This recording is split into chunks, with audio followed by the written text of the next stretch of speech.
बिस्मिल्लाहिर्रहमानिर्रहीम। अस्सलामुअलैकुम।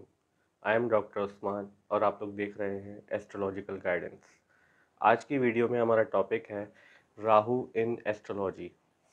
इससे पहले हम अपने 7 प्लैनेट्स कवर कर चुके हैं: sun, moon, Mercury, Venus, Mars, Jupiter and Saturn. ये आज इस सीरीज़ की प्लैनेट इन एस्ट्रोलॉजी के अंदर हमारी 8 वीडियो है जिसके बारे में हम राहु के बारे में बात करेंगे। देखिए, राहु और केतु को समझना थोड़ा सा डिफ़िकल्ट है मगर उतना ही इंटरेस्टिंग भी है।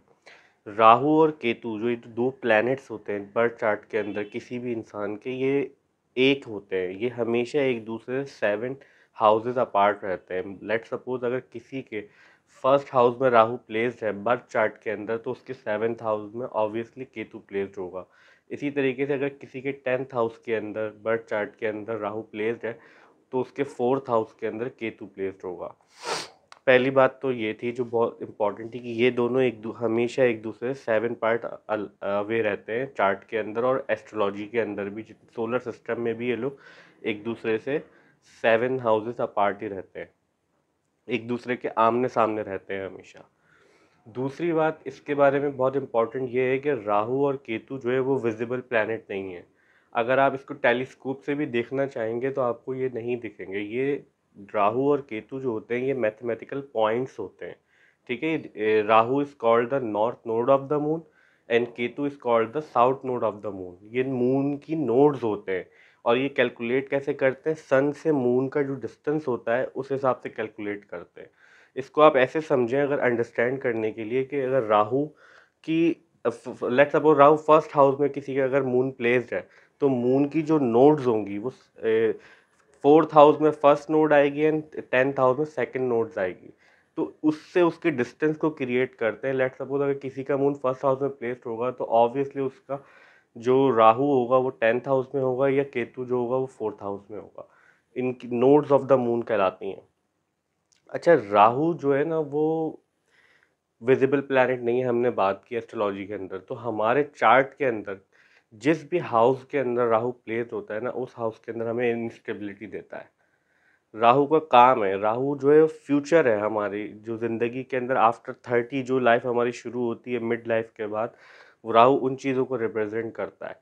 मगर राहु की जो अपनी नेचर है वो किसी भी हाउस, लेट सपोज अगर किसी के वो 10th हाउस में प्लेस्ड है राहु, तो वो उस हाउस की सिग्निफिकेंस को हमेशा हिलाता रहता है, वो इनस्टेबिलिटी देता है। ऐसे लोग क्या होता है अपना प्रोफेशन बहुत चेंज करते हैं, मगर चेंज तो करते हैं मगर ये ज़रूरी नहीं है कि वो अपना पुराना के जो प्रोफेशन हो या कैरियर जो जिस फील्ड में वो हो वो जो है उसको बंद कर दें। नहीं, वो भी साथ साथ दूसरी चीज़ें भी। राहु इंस्टेबिलिटी एक्टिविटी चाहता है। राहु का एक मेन जो एजेंडा होता है किसी के चार्ट के अंदर, जो उसकी नेचर है, वो राहु चाहता है हर चीज़ अभी।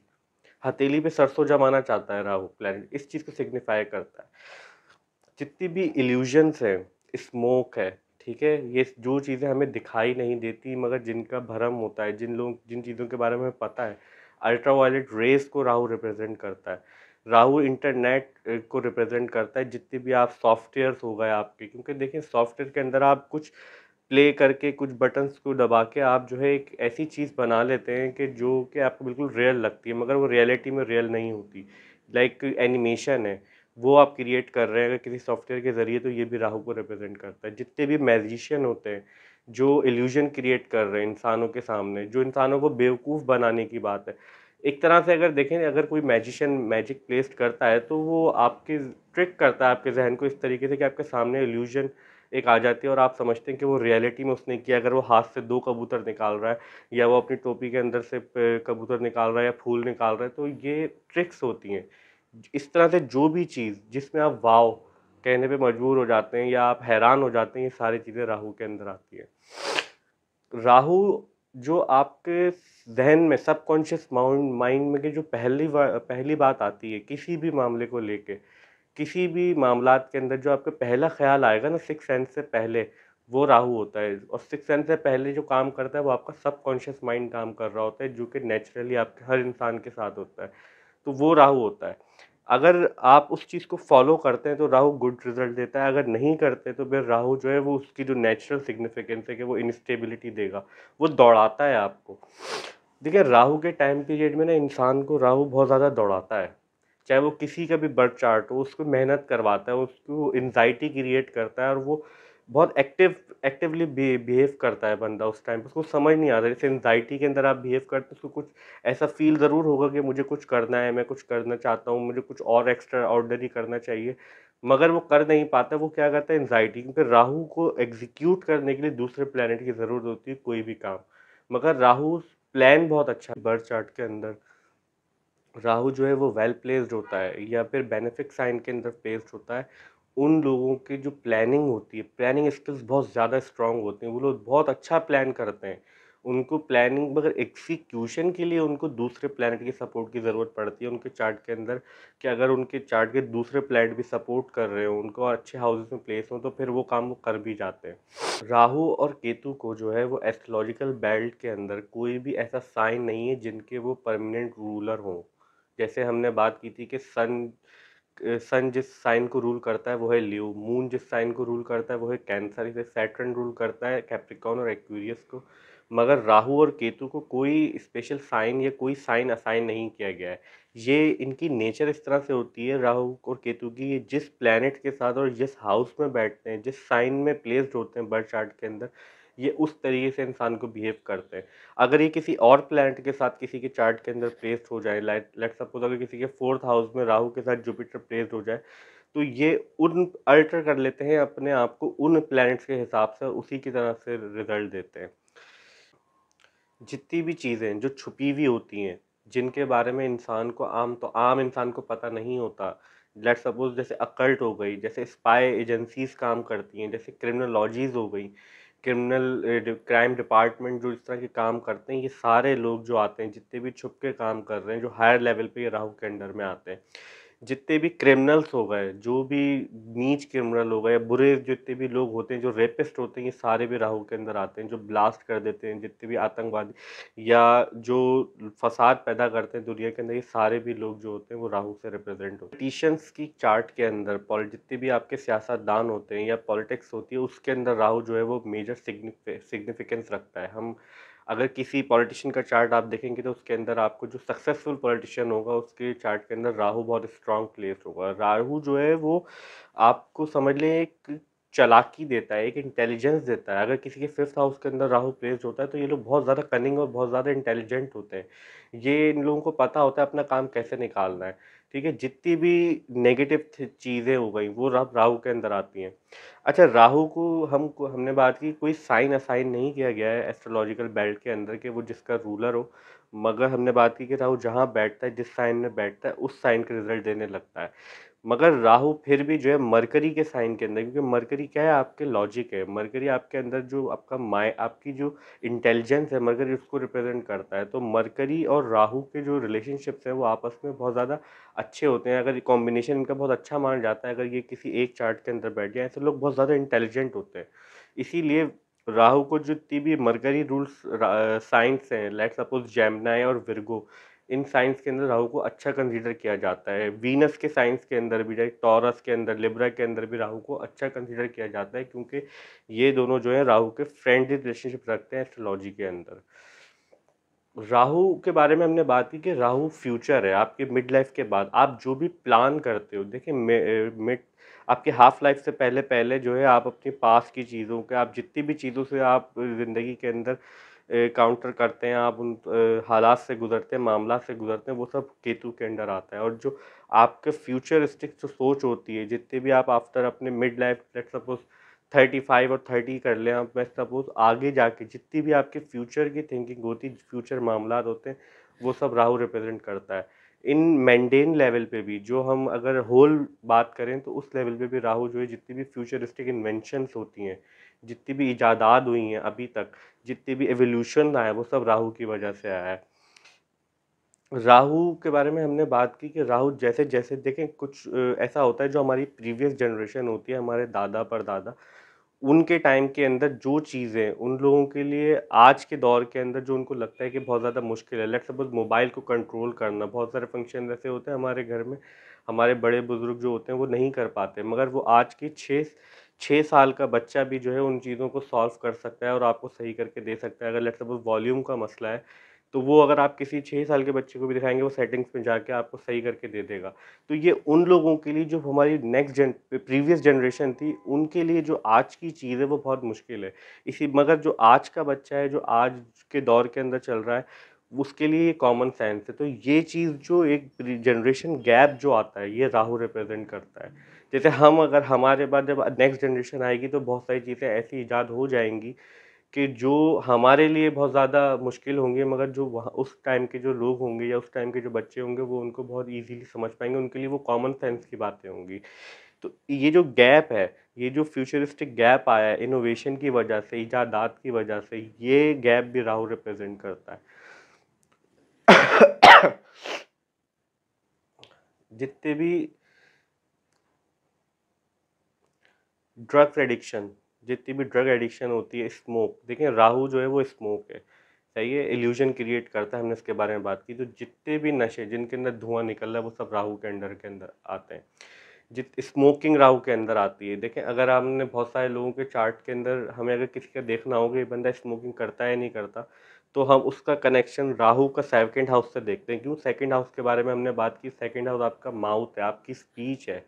तो जिन लोगों के चार्ट के अंदर ये कनेक्शन मिल रहा होता है, तो वो लोग उनसे अगर पूछेंगे तो उन्होंने लाइफ में कभी ना कभी अपने एक लंबे अरसे के लिए स्मोकिंग ज़रूर की होगी, कि उन लोगों के चार्ट में हमें ये कॉम्बिनेशन मिलते हैं। और राहु जो है ना, देखें, वो जितने भी जो भी चीज़ आपको हाई फील करवाती है, नशावर हो या वो कोई भी सब्सटेंस हो या कोई भी ऐसी चीज़ खाने की है जो आप ले रहे हैं, क्योंकि राहु इंटॉक्सिकेशन को भी रिप्रेजेंट करता है। बेसिकली तो ये सारे ड्रग्स हमारे लिए इंटॉक्सिकेशन का ही काम करते हैं। अगर हम इसको कंटिन्यूली कोई भी करता जाए और एडिक्शन में आ जाता है कोई इंसान, तो ये उसके लिए इंटॉक्सिकेशन का काम करते हैं। तो ये जो इंटॉक्सिकेशन है, ये राहु रिप्रेजेंट करता है।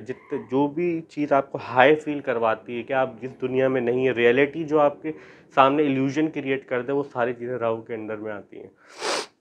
जितने भी चोर डकैत या जितने भी रॉबर्स होते हैं, या जितनी भी जो इलिज समझ लें आप, इलीगल चीज़ें जो होती हैं ना, इलीगल काम सारे जो वो राहु से रिप्रेजेंट किए जाते हैं। ये लोग अपनी काम के अंदर किसी भी हद तक जा सकते हैं तरक्की को हासिल करने के लिए, अगर राहु उनकी जिन लोगों की चार्ट के अंदर वेल प्लेस्ड होता है, या टेंथ सिक्स 10th हाउस में हो या 6th हाउस में प्लेस्ड हो, तो क्योंकि ये दोनों हाउस जो है हमारे काम से रिलेटेड होते हैं, तो ये अपने वर्क प्लेस में सक्सेस हासिल करने के लिए किसी भी हद तक जा सकते हैं। राहु इनको वो इंटेलिजेंस देता है कि ये अपने जितने भी इनके एनिमीज होते हैं, ये उनको डिस्ट्रॉय करते जाते हैं। ये सोचते नहीं है, राहु जो है वो किसी इमोशनलेस है। राहु वो इमोशन के बारे में केयर नहीं करता, किसी को मेरी बात अच्छी लग रही है या बुरी लग रही है, उसको जो एक पर्पस है उसका, उसको वो अचीव करना है। क्योंकि हमने क्या बात की कि राहु जो है ना, वो इनस्टेबिलिटी देता है, आपको एंजाइटी देगा, वो हथेली पे सरसों जमाना चाहता है, उसको जो भी काम है। देखिए, सन अगर किसी के लेट्स सपोज 5th हाउस में प्लेस हो, तो ऐसे लोगों को फेम मिलती है। मगर वो क्या, फेम भी जो होती है वो आप किसी कोई काम करेंगे अचानक से, फिर आपको कोई हल्के आहिस्ता आहिस्ता आपको लोग पहचानेंगे, फिर आपको फेम मिलेगी। मगर राहु जो फेम देता है ना, वो एकदम से देता है। राहु राहु जो है वो इन एकदम से आपको जो सस्पेंस है आपकी लाइफ के अंदर, जितने भी सरप्राइजेस होते हैं, वो सब राहु से देखे जाते हैं। जो एकदम से अर्श से फर्श पे आ जाते हैं, या फर्श से अर्श पे आना जो होता है इंसान का, कि एकदम से बड़ी तरक्की मिलना या तरक्की से एकदम से पस्ती पे आना, ये सब राहु रिप्रेजेंट करता है। जितनी भी ट्रांसफॉर्मल चीज़ें होती हैं, एक्सीडेंट्स होते हैं, वो सब राहु रिप्रेजेंट करता है। वो हम राहु से देखते हैं किसी भी इंसान के चार्ट के अंदर। अगर आपको किसी के भी बर्थ चार्ट में ये चीज़ देखनी हो कि उस बंदे का माइंड सबसे ज़्यादा कहाँ पे एक्टिव होता है, तो आप उसके बर्थ चार्ट के अंदर राहु की प्लेसमेंट को देख सकते हैं। क्योंकि जहाँ पे भी जिस भी हाउस के अंदर हमारा राहु प्लेस्ड होता है बर्थ चार्ट के अंदर, हम लोगों को उस चीज़ के बारे में हमारी सबसे ज़्यादा थिंकिंग पैटर्न जो है चलता रहता है। और वही एस्पेक्ट ऐसा होता है, वो जो हमने बात की कि राहु, शुरू में इस वीडियो की हमने बात की थी कि राहु जिस भी हाउस में प्लेस्ड हो तो उसको इनस्टेबल करता है, उस चीज़ हाउस की सिग्निफिकेंस को हिलाता रहता है। लेट्स सपोज अगर राहु आपके 10th हाउस में हमने बात की थी, तो वो मिड एज तक कभी भी आपके कैरियर को सेटल नहीं होने देगा। लाइक आप ये नहीं होगा कि आप कुछ करेंगे ही नहीं, हो सकता है आप एक चीज़ को करके दूसरी चीज़ भी करें, आप 3-4 चीज़ों में अपने हाथ पैर डालना पसंद करेंगे, क्योंकि राहु जो बैठना पसंद नहीं करता। तो इसी वजह से जितने भी साइंटिस्ट हैं पुराने माने जाने माने, जिनका नाम किताबों के अंदर लिखा हुआ है, जैसे न्यूटन हो गया, एल्बर्ट आइंस्टाइन से और भी हो गए, उन लोगों ने अपनी ज़िंदगी के अंदर अगर आप उनका चार्ट की रिसर्च करें, तो उन लोगों ने जितनी भी मेजर इन्वेंशन की हैं जो आज तक ह्यूमैनिटी के इंसानों के काम आ रही हैं, वो सारी उन्होंने अपने राहु के टाइम पीरियड के अंदर की थी, या तो राहु के सब पीरियड के अंदर या राहु के महादशा के अंदर। देखें, हमने बात की थी एस्ट्रोलॉजी के अंदर टाइम पीरियड्स होते हैं, उसको हम दशाश का नाम देते हैं। हम आगे इस वीडियो को उस वीडियोस के अंदर टॉपिक को कवर करेंगे, मगर अभी के लिए आप सिर्फ इतना समझें कि जितनी भी इन्वेंशंस की थी उन लोग साइंटिस्ट ने, वो सब राहु के टाइम पीरियड के अंदर की थी, क्योंकि राहु इन चीज़ को रिप्रेजेंट करता है। हमने बात की थी कि राहु सैटर्न के साथ साथ को रूल करता है एक्वेरियस साइन को। ऐसा जो है बहुत सारे एस्ट्रोलॉजर मानते हैं और बहुत सारे एस्ट्रोलॉजर्स वे नहीं मानते। और वो जो हम को रूल जो उसको मिलाते हैं सैटर्न एक्वेरियस साइन के साथ, क्योंकि एक्वेरियस साइन और राहु की जितनी भी सिमिलैरिटीज़ हैं वो मिलती जुलती हैं, उनके जो कॉन्ट्रीब्यूशंस हैं दोनों के मिलते जुलते हैं। इसलिए कहते हैं कि राहु जो है वो एक्वेरियस साइन के अंदर भी बहुत अच्छा काम करता है, क्योंकि एक्वेरियस साइन भी वर्ल्डली थिंकिंग को रिप्रेजेंट करता है, ओपन माइंडनेस को रिप्रेजेंट करता है। आप जो है किसी एक particular out of the box सोचने को रिप्रेजेंट करता है, और राहु भी इन चीज़ों को रिप्रेजेंट करता है कि आप आउट ऑफ द बॉक्स आके सोचें। आप एक लकीर के फ़कीर ना हो आप, बल्कि अपनी अपनी दायरे से आगे जाके भी आप सोच सकें। इस चीज़ को राहु रिप्रेजेंट करता है। अगर हम राहु की बात करें तो हफ्ते के जो 7 दिन हैं उनमें से कोई सा भी दिन ऐसा नहीं है जो राहु के साथ मुंसलिक हो, मगर राहु को हम सैटर्न के डेज के साथ रिप्रेजेंट करके देखते हैं, क्योंकि राहु की क्वालिटीज़ भी होती है। ज़्यादातर एस्ट्रोलॉजर यही मानते हैं कि वो सैटर्न की तरह होती हैं, तो इसलिए उसको हफ्ते के साथ मुंसलिक करके देखते हैं। राहु का जो कलर, अगर हम बात करें जो राहु से कलर रिप्रेजेंट करता है, या जो कलर जो है वो एसोसिएट है राहु के साथ, वो है वाइट और ब्लैक। आप जितने भी अंडरवर्ल्ड या फिर जितने भी इस तरह के लोगों को देखें, वो ज़्यादातर जो है आप देखेंगे काली कलर की गाड़ी रखते हैं। जितने भी पॉलिटिशियंस होते हैं, या तो काली गाड़ी होती है, वो कपड़े भी सफ़ेद पहनते हैं, या सफ़ेद गाड़ी होती है उनके पास बिल्कुल वाइट। ये चीज़ें राहु रिप्रेजेंट करता है, ये दोनों कलर राहु रिप्रेजेंट करता है।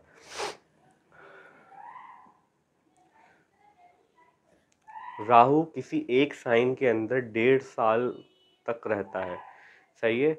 किसी भी साइन के अंदर, जैसे लेट सपोज अभी राहु जो है वो एरी साइन के अंदर मूव कर रहा है, तो वो 1.5 साल के बाद पाइसेस साइन के अंदर आ जाएगा। और एक और इम्पॉर्टेंट चीज़ है राहु केतु के बारे में, सारे प्लैनेट जो हैं वो क्लॉकवाइज मूवमेंट करते हैं। ओनली सिर्फ राहु और केतु हैं जो एंटी क्लॉकवाइज मोशन में मूव करते हैं हमेशा।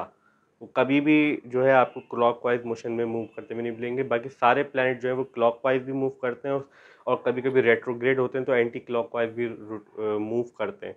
वो एंटी क्लॉकवाइज मूव कर नहीं रहे होते, वो फिनोमिना हम डिस्कस करेंगे कि रेट्रोग्रेशन ऑफ प्लैनेट होती क्या है। मगर अभी के लिए सिर्फ ये इंपॉर्टेंट है कि राहु और केतु जो है वो एंटी क्लॉकवाइज मूव करते हैं। बाकी सारे प्लैनेट जो हैं क्लॉकवाइज मूव करते हैं। जितने भी लोगों की जो बड़ी दाढ़ी रखते हैं, लाइक जो अपनी दाढ़ी को कटवाते नहीं हैं, जो कि एक असल तरीका है दाढ़ी बढ़ाने का, वो रखते हैं, वो सब भी राहु को रिप्रेजेंट करता है। और जिन लोगों के आजकल जो आपने देखा होगा कि फैशनेबल कट लगा रहे हैं लोग दाढ़ी के अंदर, दाढ़ी स्टाइलिश बनाते हैं, तो वो चीज़ जो है वो इल इफेक्ट होता है राहु का, जो कि आपको मोस्ट कॉमनली आजकल ज़्यादातर लोगों के अंदर मिलेगी। तो जो लोग इस तरह के होते हैं, जो कि स्पिरिचुअल होते हैं, जो कि दाढ़ी बढ़ा के रखते हैं अपने आप को, जो उनका तरीका है दाढ़ी का रियल, तो उन लोगों को चार्ट के अंदर राहु जो है वो अच्छा इफेक्ट देता है, उन लोगों को वो बैलेंस कर देता है। क्योंकि जो लोग स्पिरिचुअल होते हैं फिर राहु उनको डिस्टर्ब नहीं करता उनके चार्ट के अंदर, ऐसा देखा गया है। यार राहु कोई बुरा प्लैनेट नहीं है। राहु की ये कोई भी प्लैनेट बुरा या अच्छा नहीं होता, उसकी क्वालिटीज़ होती हैं जिसकी बेसिस पे हम उसको मेलेफिक कहते हैं या बेनिफिक कहते हैं। इसी तरह से अगर हम राहु की नेचर की बात करें, जैसे हमने बाकी प्लैनेट्स की बात की, तो राहु की जो नेचर है वो मेलेफिक है, ठीक है, as a malefic nature consider किया जाता है एस्ट्रोलॉजी के अंदर। और राहु की जो फ्रेंडशिप है वो Saturn, Venus, mercury and Ketu, और राहु बाकी सन, मून, मार्स के साथ एनिमिकल रिलेशनशिप रखता है, ठीक है। और जुपिटर के साथ उसके न्यूट्रल रिलेशनशिप होते हैं कि कैसा प्लेस्ड होता है, किस साइन में प्लेस्ड होगा। जुपिटर, अगर राहु जो है, सिर्फ ओनली जुपिटर एक ऐसा प्लैनेट है कि जो राहु की बैड इफेक्ट को कंट्रोल कर सकता है। लेट्स सपोज अगर किसी के चार्ट के अंदर राहु जो है वो किसी भी हाउस में प्लेस्ड है, फर्स्ट हाउस में प्लेस्ड है, मगर उस पर जुपिटर ने 7th हाउस से अपना एस्पेक्ट दे दिया है, 9th हाउस से अपने 5th एस्पेक्ट से राहु को देख लिया, तो ऐसे लोगों का राहु जो है उनको पॉजिटिव इफेक्ट देता है, इनको ना कि बैड इफेक्ट ना दे। बैड इफेक्ट क्या क्या थे राहु के, हमने बात की थी इनस्टेबिलिटी, एंजाइटी, ठीक है, जल्दबाजी, आपको जो है वो ऐसी सोच देगा राहु कि आपको लगेगा आप हर काम कर सकते हैं, हालांकि आप उसके कैपेबल नहीं होंगे। अगर किसी के चार्ट के अंदर देखें, ऐसे लोग होते हैं जिनके लाइफ के अंदर ऐसे एक्सपीरियंसेस गुजरे होते हैं, कोई डिमोनिक एनर्जी या उनको भूत वगैरह के उनको इस तरह के मामलात हों जिनकी ज़िंदगी में गुजरे हों, तो ये सारी चीज़ें भी राहु से देखी जाती हैं। 8th हाउस और 12th हाउस से किसी के चार्ट के अंदर अगर कनेक्शन बन जाए और वो इस चीज़ को रिप्रेजेंट कर रहा हो, तो ये सारी चीज़ें भी राहु से रिप्रेजेंट होती हैं। क्यों? क्योंकि देखिए, हमने बात की, घोस्ट जो है वो रियल थिंग नहीं है, वो एक इल्यूजन है। हमें ऐसा फील होता है कि अगर अगर है भी तो वो हमें दिखते नहीं है। मगर ऐसे लोगों को, जिन लोगों के चार्ट के अंदर राहु की प्लेसमेंट 8th हाउस या 12th हाउस से कनेक्शन बना है, तो ऐसे लोगों को ऐसी चीज़ें फील होती हैं बाकायदा। ये अपने मुंह से कहते हुए आपको मिलेंगे कि हाँ, हमें ऐसा महसूस होता है। तो ये सारी डेमोनिक एनर्जीज जितनी भी होती हैं, वो भी हम राहु से देखते हैं। इसका टॉपिक यहीं तक था, Rahu in astrology. I hope कि आपको वीडियो समझ आई होगी और अच्छी लगी होगी, और अगर अच्छी लगी है तो प्लीज़ चैनल को सब्सक्राइब कीजिए, वीडियो को लाइक कीजिए। मिलते हैं नेक्स्ट वीडियो में। जब तक के लिए अल्लाह हाफ़िज़, टेक केयर।